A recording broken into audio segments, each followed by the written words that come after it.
അടുത്തത് കർക്കിടകക്കൂറാണ്. പൂർണ്ണതത്തിൻ്റെ അവസാനത്തെ പാദവും പൂയവും ആയില്യവും ചേർന്നതാണ് കർക്കിടകക്കൂറ്. കർക്കിടകക്കൂറുകാർക്ക് ലഗ്നത്തിൽ ഗുരു, വ്യാഴം, ബുധൻ, ശുക്രൻ ഈ യോഗം വളരെ സ്വാധീനം ചെലുത്തുന്ന ഒന്നാണ്. അവനവൻ്റെ ബുദ്ധി, വ്യക്തിത്വം ഇതൊക്കെ കൂടുന്നതായിട്ടും അതും ഉപയോഗിച്ചുള്ള പ്രവർത്തനങ്ങളിൽ കൂടെ കൂടുതൽ ജനപ്രീതി ഉണ്ടാവുക ഒക്കെ ഉണ്ടാകാൻ സാധ്യതയുണ്ട്. ഈ രാശിയിൽ ഉള്ളവർക്ക്, രാഷ്ട്രീയത്തിലും മറ്റുള്ളവരാണെങ്കിൽ അവർക്ക് അവരുടെ പ്രാഗൽഭ്യം തെളിയിക്കാനും അംഗീകാരം കിട്ടാനും ഒക്കെ സാധ്യതയുണ്ട്. ബിസിനസ്സിലോ ജോലിയിലോ ഒക്കെ പുതിയ നൂതനമായിട്ടുള്ള ഉത്തരവാദിത്വങ്ങൾ ഉണ്ടാവുക, പുതിയ പ്രവർത്തനങ്ങളിലേക്ക് ഏർപ്പെടുക, അതുമൂലമുണ്ടാകുന്ന വികസനം ഉണ്ടാവുക, ഇതൊക്കെയും പ്രതീക്ഷിക്കാവുന്നതാണ്. എല്ലാം കാര്യമായിട്ടുള്ളൊരു നമുക്കനുകൂലമാകുന്ന ഒരു പുരോഗതി ഉണ്ടാകുന്നതാണ്. ധനകാര്യം സംബന്ധിച്ച് ഫിനാൻഷ്യൽ കാര്യങ്ങളിലുമൊക്കെ ഒരു സ്ഥിരതയും അതോടൊപ്പം ഉയർച്ചയും ഒരേപോലെ ഉണ്ടാകും. ദീർഘകാലത്തേക്കുള്ള നിക്ഷേപങ്ങൾ, അത് ദീർഘകാലത്തേക്ക് വേണ്ടതായിട്ട് സ്വർണം, അതുപോലെ ഷെയർ, ഭൂമി മുതലായിട്ടുള്ള കാര്യങ്ങളൊക്കെ ഇൻവെസ്റ്റ് ചെയ്യാൻ താല്പര്യപ്പെടുന്നവർക്ക്, ഈ രാശിക്കാർക്ക് ആണെങ്കിൽ ഈ സമയം അനുകൂലമാണ്.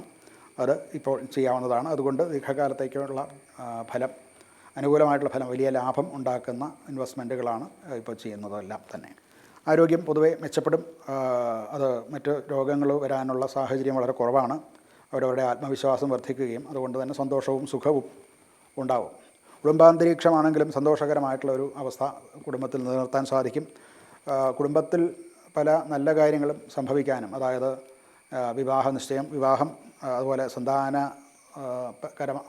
പരമായിട്ടുള്ള കാര്യങ്ങൾ, അവർക്ക് പുതിയ അവരുടെ സന്തോഷ നിമിഷങ്ങൾ, ഇതൊക്കെ കുടുംബത്തിൽ സംഭവിക്കും. അതുകൊണ്ട് ഉള്ള ഒത്തൊരുമയും ഒക്കെ കൊണ്ട് കുടുംബാന്തരീക്ഷം വളരെ സ്വസ്ഥമായിരിക്കും, സന്തോഷകരമായിരിക്കും. ഇവർക്ക് ഒരു പരിഹാരം എന്നുള്ള നിലയ്ക്ക് വിഷ്ണു പൂജ വളരെ നല്ലതാണ്. കൃഷ്ണനെ പൂജിക്കുക, ഇതും നല്ലതാണ്. അവതാര ഭാവങ്ങളിലുള്ള വിഷ്ണുവിൻ്റെ, ശ്രീരാമൻ, ശ്രീകൃഷ്ണൻ മുതലായിട്ടുള്ള അവതാര ഭാവങ്ങളിലുള്ള ക്ഷേത്രങ്ങളിൽ ദർശനം നടത്തുക, വഴിപാട് കഴിക്കുക, ഇതൊക്കെയും നല്ലതാണ്. സ്വയമേവ ഈ വൈഷ്ണവമായിട്ടുള്ള മന്ത്രങ്ങൾ ജപിക്കുന്നതും ഒക്കെ അനുകൂലമായിട്ടുള്ള ഫലങ്ങൾ തരുന്നു. വ്യാഴഗ്രഹത്തെയും പൂജിക്കുന്നത് നല്ലതാണ്. നവഗ്രഹ പ്രതിഷ്ഠയുള്ള ക്ഷേത്രങ്ങളിൽ പോയിട്ട് അവിടെ സൂര്യനും വ്യാഴത്തിനും യഥാശക്തി വഴിപാട് കഴിക്കുക, പ്രദക്ഷിണം വയ്ക്കുക, ഇതൊക്കെ അനുകൂലമായിട്ടുള്ള ഫലം നൽകുന്നതാണ്.